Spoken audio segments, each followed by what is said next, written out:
Buenas tardes, estimada audiencia y queridos estudiantes aquí presentes. Hoy estamos acá reunidos en esta conferencia para comentar la obra de Hernán Otero sobre demografía histórica en América Latina. Nos acompañan los señores Mario Boleda, Jorge Requejo, Michael J. Morgan y Paul Andrés Rosenthal, que todos nos van a comentar un poco más sobre este importante tema y esta importante obra del autor Hernán Otero. Si gusta, empezamos con Michael J. Morgan, que nos trae una pequeña introducción al tema. Buenas tardes. Aquí le voy a dar compartir pantalla. Bueno, mi nombre es Michael J. Morgan. Trabajo en la Escuela de Demografía de la Universidad Libre de Surinam y hoy les vengo a hablar sobre la demografía histórica, introducción y evolución de la disciplina. Estos son los puntos principales, que es la demografía histórica, la historia de la población, demografía histórica antes de los 80, debilidades de la demografía histórica en Latinoamérica, características y crisis de los 80, transformaciones y desafíos y oportunidades. Lo primero que tenemos que entender es qué es la demografía histórica y qué es la historia de la población y en qué se diferencian. La demografía histórica se enfoca en el estudio cuantitativo de las poblaciones del pasado, mientras que la historia de la población es una disciplina que abarca más ampliamente las transformaciones y movimientos de las poblaciones del pasado, tomando en cuenta otros aspectos como eventos políticos, conflictos, aspectos económicos, culturales, entre otros. La importancia de estas disciplinas es que nos permiten entender cómo han evolucionado las poblaciones a lo largo del tiempo, principalmente en cómo vivían las personas del pasado y cómo se relacionaban entre sí.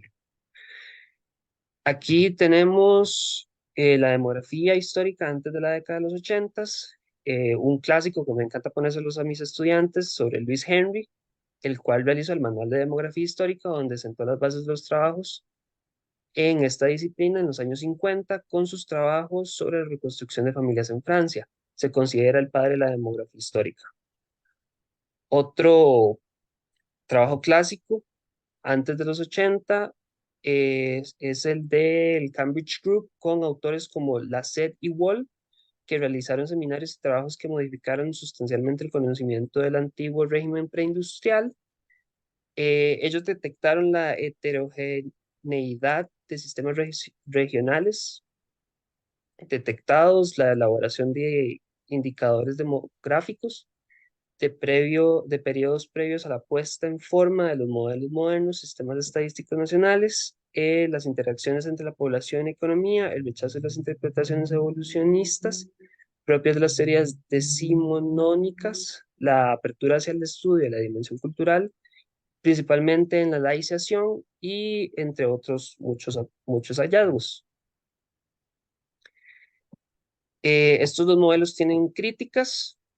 El modelo británico sobre la reconstrucción de hogares y familias fue acusado de no establecer las necesarias conexiones entre las estructuras de hogares y la historia económica y social, dando en lugar a lo que Michael Anderson, un demógrafo famoso inglés, define como la historia del fracaso térmico, y la concepción biológica de la familia por Louis Henry deja también el concepto de fecundidad natural y la consagración casi exclusiva de la técnica de los aspectos reproductivos.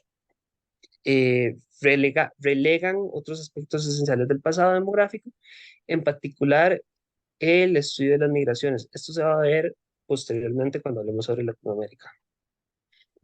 La aplicación del modelo de Luis Henry en Latinoamérica, este presentó dificultades, principalmente su aplicación, porque fuera del contexto original de creación, como lo ilustra claramente las escasas reconstrucciones de familia realizadas en Latinoamérica, contribuye a ello la fuerte incidencia de la movilidad espacial social, pero sobre todo la existencia de vías de conformación de parejas alternativas al matrimonio, sancionado por la Iglesia o el Estado, de las que dan amplia cuenta de las uniones consensuales y las concepciones pre y extramatrimoniales, la ilegitimidad de los nacimientos y etcétera.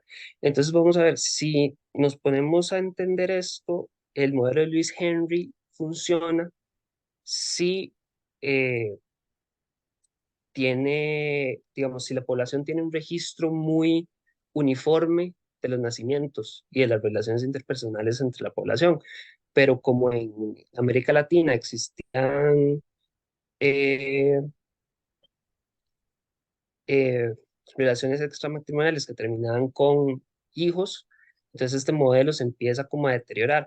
Aparte de ello, también las poblaciones indígenas y esclavas pusieron en jaque el elemento básico de la identificación nominal del método. La de crisis de la demografía histórica, los aportes ciertamente sustantivos del constructivismo propios, pero no exclusivos de la historia de la estadística, pusieron a su vez en duda las fuentes estadísticas de base, vistas ahora no como fuente de certeza objetiva sobre el pasado, sino como objetos discursivos surgidos de las relaciones de fuerza y de representación científicas o en las versiones postmodernas más externas, puramente ideológicas. Y se da el doble debate sobre las perspectivas constructivistas, sobre las fuentes y sobre el lenguaje estadístico que resultó corrosivo para las certezas disciplinarias.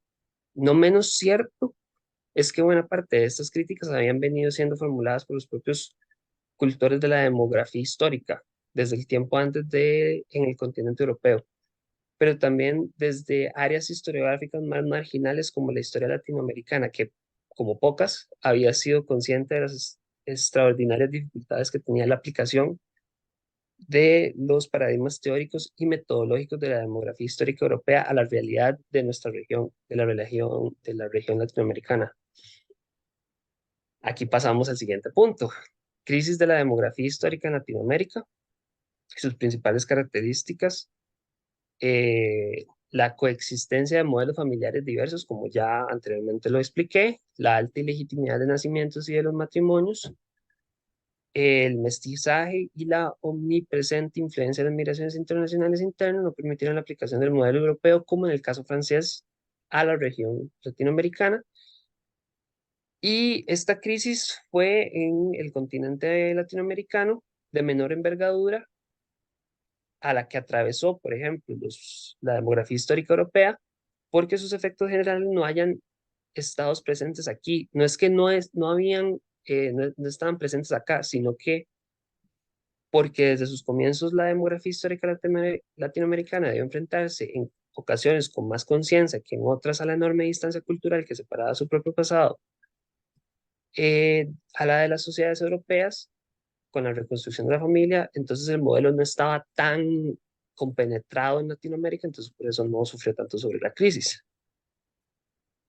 Y en los años 80 surgen nuevas ideas, surgen nuevas voces en torno a la crisis demográfica histórica a partir de la incapacidad de la disciplina para producir resultados acumulativos y responder preguntas relevantes para las ciencias sociales. Se dan nuevos enfoques y métodos. Uno de ellos que tiene gran relevancia al día de hoy son las desigualdades sociales y económicas. También se da, ¿no?, el estudio de otros temas, como por ejemplo el género y las etnias. Se da la interdisciplinaridad. La demografía sigue siendo una ciencia importantísima dentro de la demografía histórica, pero también se han dado aportes de otras ciencias sociales como la antropología, sociología y la economía, la historia económica y nuevas fuentes. La digitalización de fuentes de los archivos ha beneficiado del acceso de los datos de las poblaciones del pasado. Y desafíos y oportunidades: se debe mejorar la accesibilidad de datos y llenar los vacíos de información sobre algunas regiones y periodos históricos, y se deben mejorar los métodos de comprensión de datos para entender la complejidad de la sociedad del pasado y rescatar aspectos importantes de estas. Eh, Listo, muchísimas gracias. Ok, agradecemos muchísimo al compañero por la impresionante introducción al tema. Continuamos ahora con Paul André Rosenthal, que va a exponernos y desarrollar más sobre la obra de Hernán Otero. Muchas gracias, doctor Velázquez y el doctor Morgan por su presentación. Y Hernán Otero, nada más para empezar, es demógrafo argentino. Entonces, nada más para poner los datos de él. Entonces, nada más para empezar a explicar, Hernán Otero nace en Argentina en el año 1962. Esto es importante para contextualizar de que él enfrenta todos los cambios importantes en la población y sociales de 1960 hasta 1986, que es el fin de la dictadura en Argentina. Esto lo llega a afectar. Entonces, uno de las temáticas de él es tanto la demografía histórica y la inmigración en Argentina, especialmente la francesa. También la conformación de un sistema nacional estadístico. Entonces, él impulsa ese sistema. También es una historia, hace investigación historiográfica sobre la población argentina, los cambios, migraciones, más sobre un país que claramente ha sido afectado por la inmigración. Y desde el 2013 empieza a trabajar con estudios de la vejez, relacionándolo con el sistema de pensiones. ¿Desde qué punto empieza a cambiar este sistema de pensiones? ¿Cómo los afectan las edades? ¿Cuándo llega la universalización de este sistema? Entonces, él es un doctor en demografía y ciencias sociales en el École des Hautes, Estudios Social de Ciencias Social Ciencias, perdón. El Colegio de Ciencias y Estudios Sociales en Francia. Es un profesor titular ordinario en la Facultad de Ciencias Humanas en la Universidad Central de Buenos Aires. Es un investigador principal del CONICET y un investigación asociado del SENA-IES en IHESS en París. Y es el director del Instituto de Geografía, Historia y Ciencias Sociales en Argentina. Muy interesante la carrera del autor Hernán Otero. Muchísimas gracias a Paul Andrés Rosenthal por la introducción. Continuamos ahora con los señores Mario Boleda y Jorge Requejo, que vienen a exponer más sobre precisamente la demografía en América Latina, que es el tema que nos atañe hoy en esta conferencia. El primer capítulo del que habla Otero es sobre las ventajas y las limitaciones de las fuentes clásicas, que son los censos, las listas nominativas y registros vitales. Entonces, en esta parte, Otero destaca la importancia de evaluar la calidad de los datos y corregir posibles deficiencias que tengan. Que pues algunas deficiencias que pueden tener son, por ejemplo, interferencias por motivos fiscales, errores de cobertura y contenido y también por motivos militares. Entonces, las formas que él propone de corregir estas deficiencias es con métodos indirectos para evaluar el subregistro de menores y el análisis comparado con otras fuentes de información. Porque, bueno, esto es algo que, por ejemplo, ha usado Héctor Pérez Brignoli, que es utilizar varias fuentes de información para cubrir huecos que puedan haber por ejemplo, censos, que en un periodo de 5 años se hicieron censos y luego hubo 10 años que no se hicieron censos y hasta después de eso se volvieron a hacer censos. Entonces hay que comparar diferentes fuentes de información para poder rellenar esos vacíos. También, y bueno, en ese capítulo lo que habla es básicamente sobre eso, sobre las limitaciones que tienen las fuentes clásicas y cómo corregir esas deficiencias que pueden llegar a tener. Para agregarle a mi compañero aquí, Jorge, digamos, podemos enfocarnos en el par de autoras contemporáneas que menciona Otero, como Gladys Massey y Ana Silvia Volpi Scott. Me prefiero enfocar en ella, en esa segunda, por su tema que trabaja, ¿verdad? Que en general ambas trabajaron la familia, bueno, la familia y la demografía, ¿verdad? Y bueno, el enfoque importante que hace Scott es, bueno, genera un software, ¿verdad? Que es capaz de hacer reconstrucción de familias por medio de registros vitales y también otros tipos de registros que ayudan a concretar estas líneas de familias, ¿verdad? Y sobre todo es impresionante porque el caso brasileño, considerando la esclavitud y la mezcla entre los diferentes tipos de castas y los tipos diferentes de raza, llevó a que la idea clásica de una familia se perdiera como con la noción europea y se tuviera que reapropiar esta noción, ¿verdad? Entonces, es particularmente interesante cómo la esclavitud y cómo estos aspectos complica la estructuración, pero este software ha sido esencial para reconstruir esto, ¿verdad?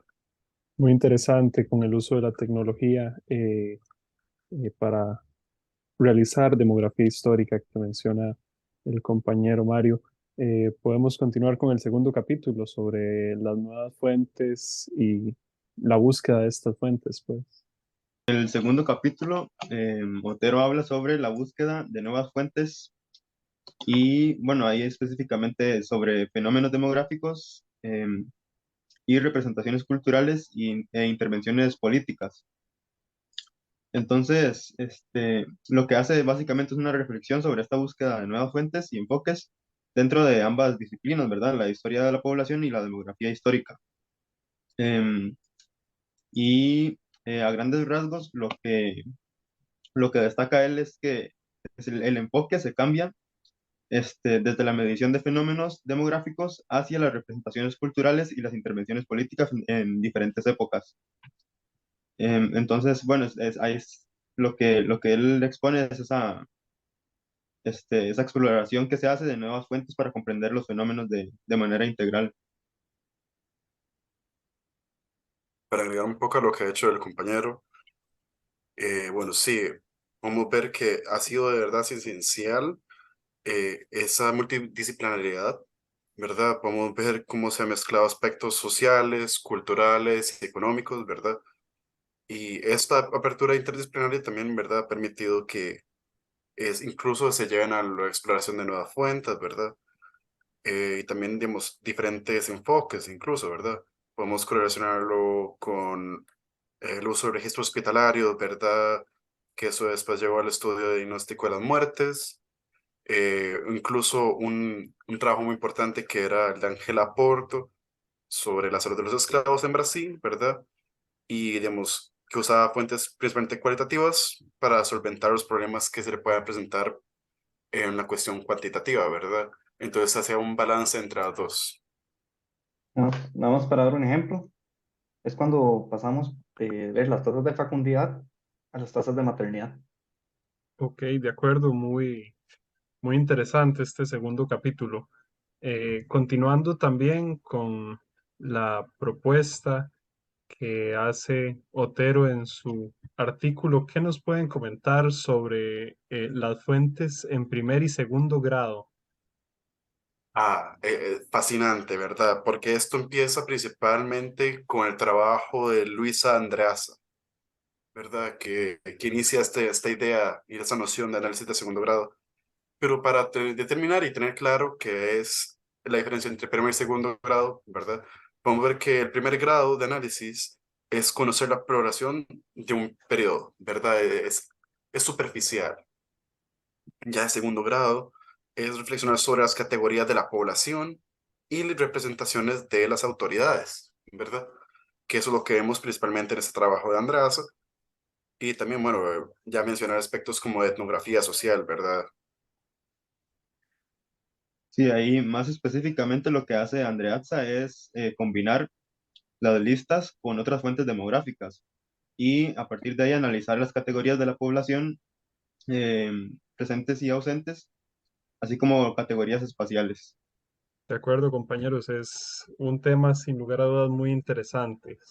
Pero para continuar con la propuesta del autor Otero, ¿qué nos pueden decir acerca de la aplicación de los métodos indirectos y de las series temporales?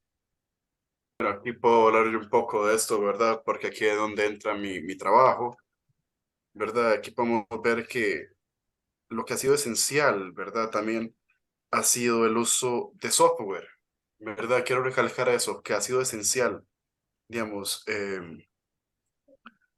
a través de métodos clásicos no se hubiera podido tener un montón de esa información, ¿verdad? Es fascinante, ¿verdad? Porque es la evolución de los indicadores demográficos, ¿verdad?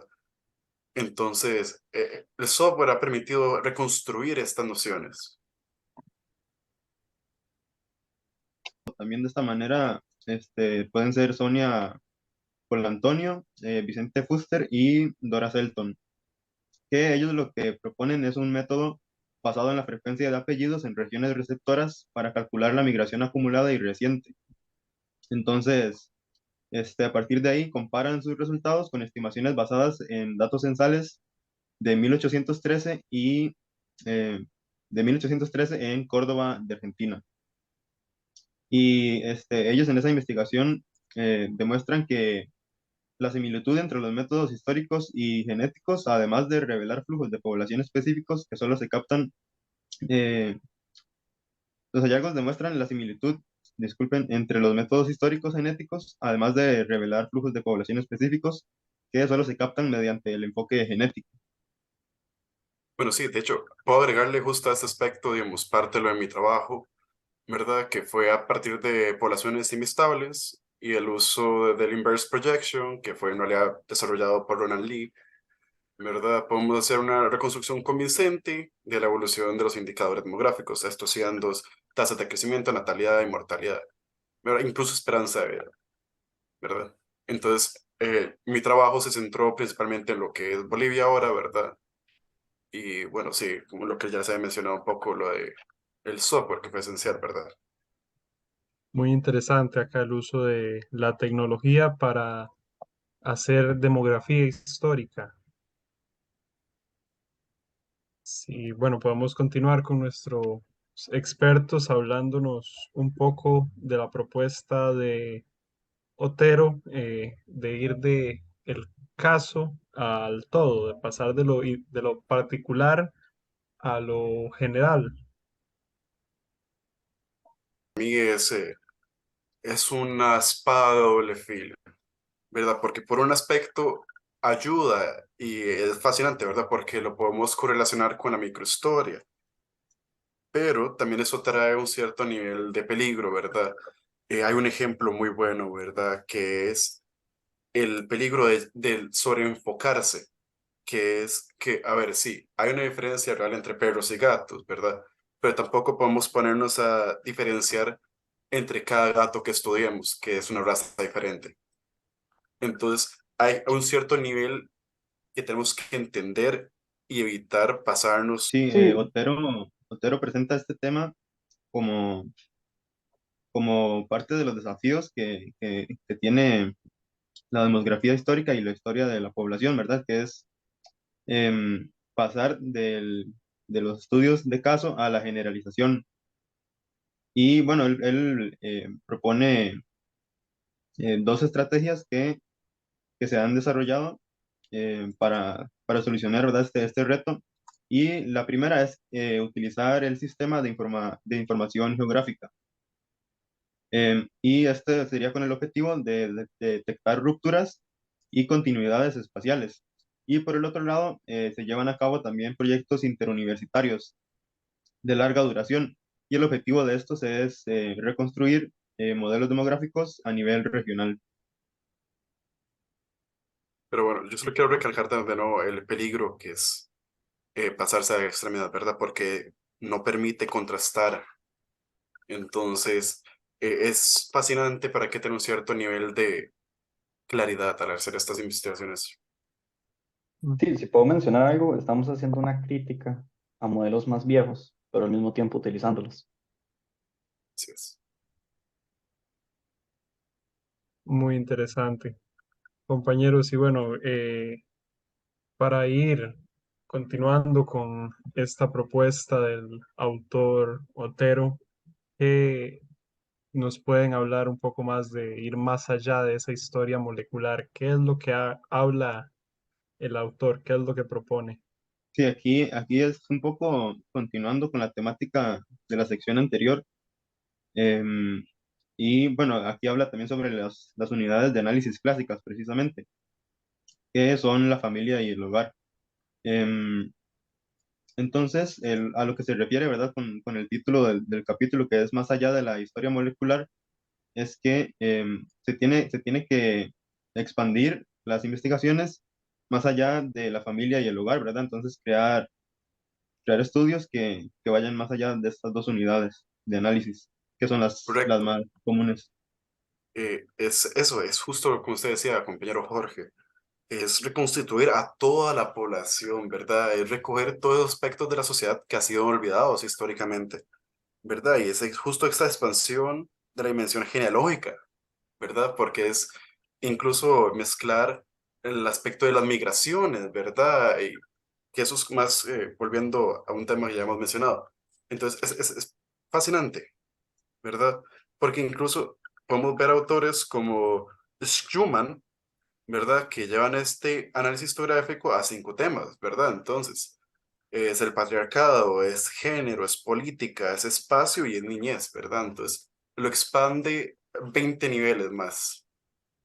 Él también menciona, ¿verdad? En algún punto que parte de las influencias para esta perspectiva han sido la antropología social británica y la microhistoria italiana.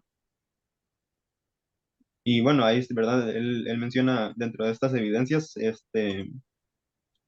pueden ser, por ejemplo, el análisis de relaciones familiares y políticas, las instituciones, las élites y las estrategias familiares también. Sí, lo que menciona al final es que terminamos haciendo una historia de la población, que termina siendo experimental y separada de la demografía, pero también hay que tener cuidado porque sí, ocupamos la demografía. Sí, yo creo que esto lo que recalca en general es la importancia de la historia demográfica. Ujú. Ok, entonces podríamos hacer algunas conclusiones generales a partir de la propuesta de Otero. Y bueno, me parece importante decir que el desarrollo de la demografía histórica y la historia de la población en Latinoamérica han experimentado avances muy importantes durante las últimas décadas. Se han ido abriendo nuevos nichos de investigación y se han superado bastante las visiones tradicionales en la región, me parece. Ujú. Eh, Se han implementado estudios interdisciplinarios y esto ha permitido tener una mejor comprensión de temas como la familia, la estadística, la inmigración, la salud. Y bueno, estos avances han desarrollado a esas narrativas clásicas, evolucionistas y canónicas, y por eso tenemos hoy en día un análisis más completo y contextualizado de la población. Sí, como buena historia hecha en América Latina y demografía, vemos aspectos más sociales. No es tanto los fríos de los archivos, sino que vemos exactamente la familia, las conexiones, las interacciones, cómo eso afecta a la población. Y eso es lo importante de temáticas como estas. Sí, Y de también me hecho, gustaría recalcar, uno de los desafíos que él menciona, ¿verdad? Que aún persisten, es la falta de equilibrio que hay entre los enfoques medicionistas de la demografía histórica y los objetivos más amplios de la historia de la población. sí, yo quería nada más recalcar una última vez más la importancia de lo que ha sido la tecnología, ¿verdad?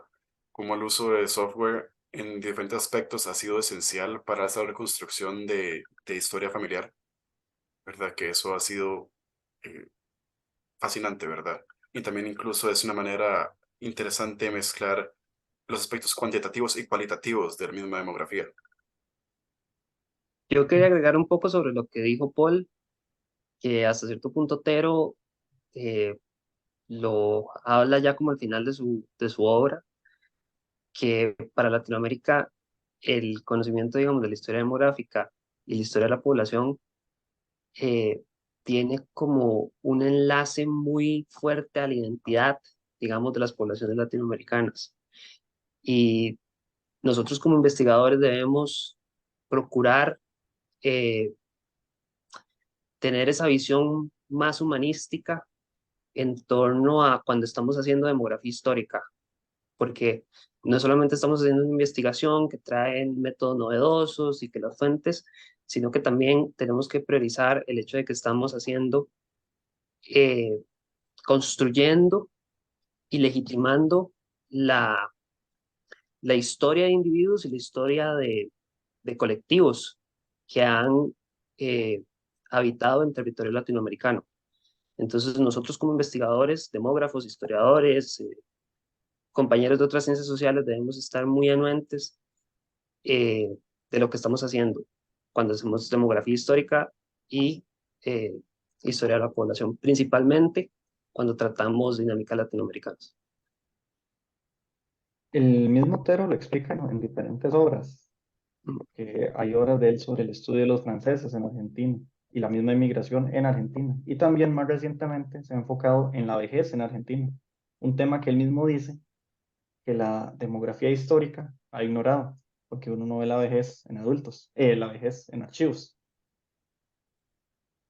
Con estas conclusiones podemos comprender bastante bien la propuesta del autor Otero y aprender un poco más, expandir nuestro conocimiento acerca de demografía histórica y historia poblacional latinoamericana.